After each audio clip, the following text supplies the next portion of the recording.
children down here because it's time to get. Hi, welcome to Badger Kart Club. Badger Kart Club has been in continuous operation since 1960. We have approximately 300 members, which makes us one of the largest kart clubs across the country.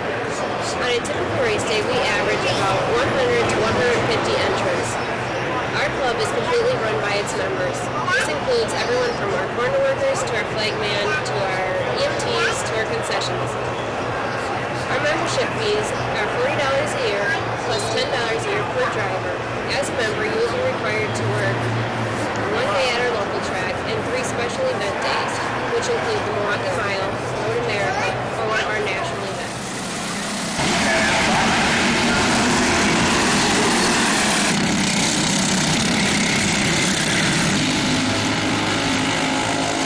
Safety is a very important issue that we have in karting, both at Badger and on a national level.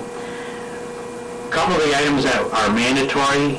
One is a neck ring that must be used while you're both practicing and racing. Helps hold your head in position. Also, it's necessary to have gloves of some kind. And these would be abrasion-resistant gloves. One of the most important safety pieces that we have is the helmet. Currently, we need a Snell 2000 rated helmet. And this is, you can find the rating sticker is inside the helmet. It's underneath, inside the liner.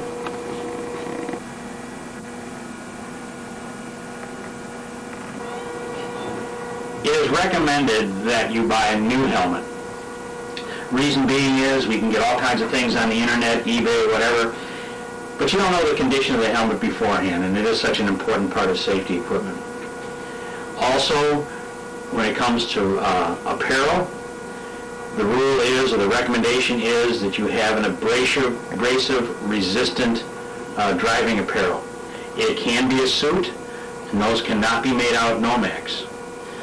Leather jackets work, thick jeans work, and this is again in the line of safety.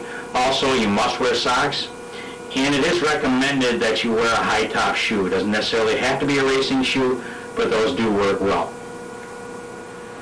Some of the things we want to show you is when you're going out looking for a kart, and in this case, I'll be showing you what to look for on a used kart. We'll go over the basic things there, and we'll go over some of the aspects of our safety tech. When you're looking at a used kart, look it over real well. Most of them will have body work on. This one doesn't, so that you can see clearly all the frame rails we're looking to and stuff. But you want to look down the length of the frame rails here. You want to look that they're relatively straight and not bent. You want to look for welds that are not factory welds. Having a weld on a kart doesn't necessarily mean it's not usable. Karts do get damaged at times, or do break. If it's a good weld and it's a strong weld, it'll be absolutely fine, no problem with any of it. You're going to want to look for welds, usually in the areas where the crossbars come into the main frame. Look and see if there's any cracks or damage there. Like I said, you want to look to make sure that the main frame rails are straight and not bent. One of the first things you'll probably want to do, sometimes you'll have a seller who has scales available. You can check to see if it's straight on scales. If you go to a swap meet, we have a swap meet every year, don't be afraid to ask other people's opinions.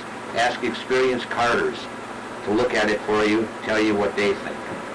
One of the things you need to know about when you're shopping for car chassis is the different types we have. At Badger, which is considered a sprint track, we have 2 classes of tires. HPV, tag, and shifters will run a sticky tire.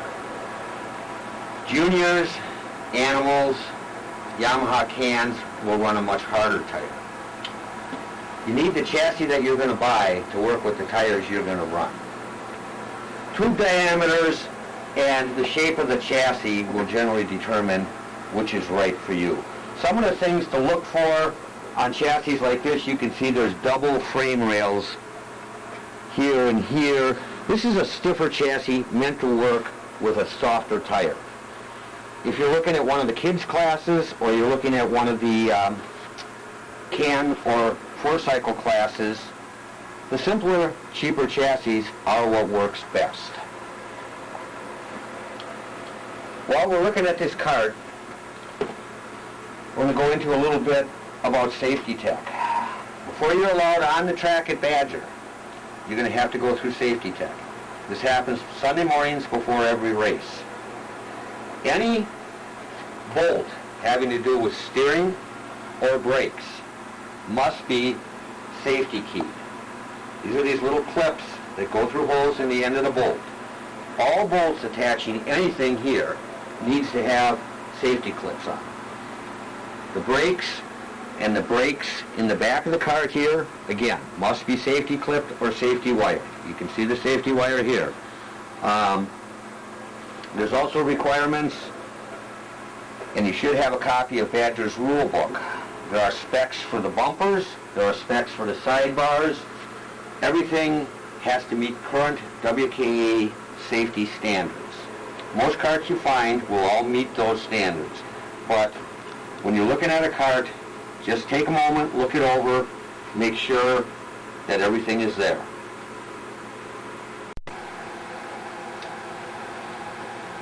When you're looking for your first cart, at Badger we do sprint racing only.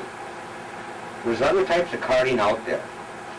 There's enduro carts, which are generally longer and narrower than these. Those are used on big tracks like Road America, Daytona, Charlotte, Mid-Ohio.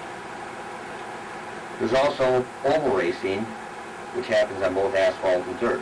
Those carts generally have the seat and the steering wheel offset to one side. It's fairly easy to see the difference. Make sure what you're looking for is designed for the class you want to run. At Badger, our classes run on 2 different types of tires. We've got hard tires for the juniors, the 4-cycle classes, the Yamaha can classes, and the Yamaha pipe classes. Shifters, HPVs, and tags run a softer set of tires. The cart you use has to be designed to work in the type of racing that you will do. There's different levels that you can get into this on. I want to show you some of the things we use and how they benefit you. You're going to want to have a stopwatch. Stopwatches can range from the $2 one you buy at Walmart to some pretty fancy ones. These here will time every lap. This one here will do at least 4 cars every lap. So you can time your competitors, see where you fall into the game next to them. This is information you're going to want to know to judge how you're progressing.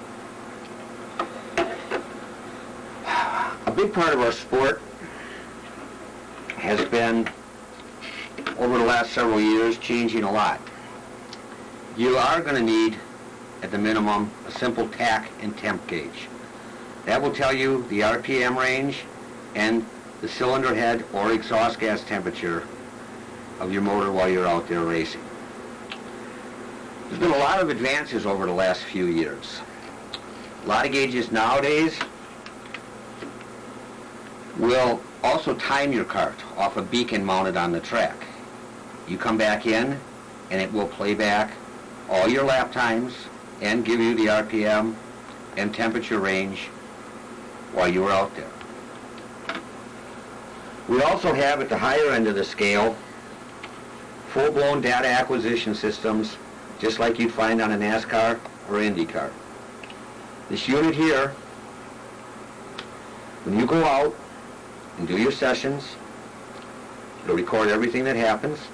You come back to your trailer, you plug it into a computer, a laptop or a stationary computer.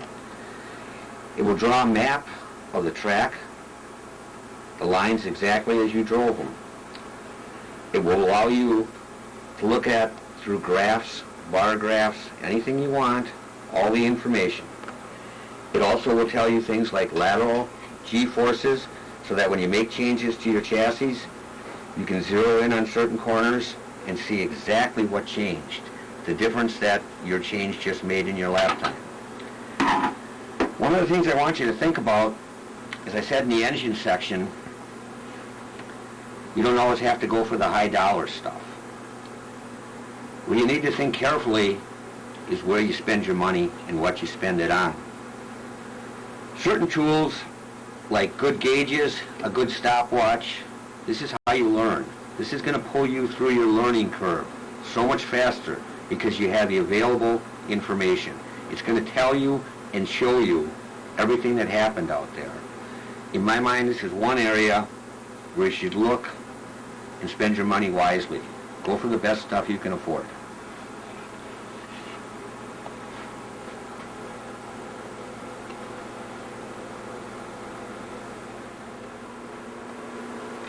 Here you're going to see some of the different types of motors we use. This one here is a kid kart motor. That's used for a 5 through 8 year old group. It's raced completely stock as it is.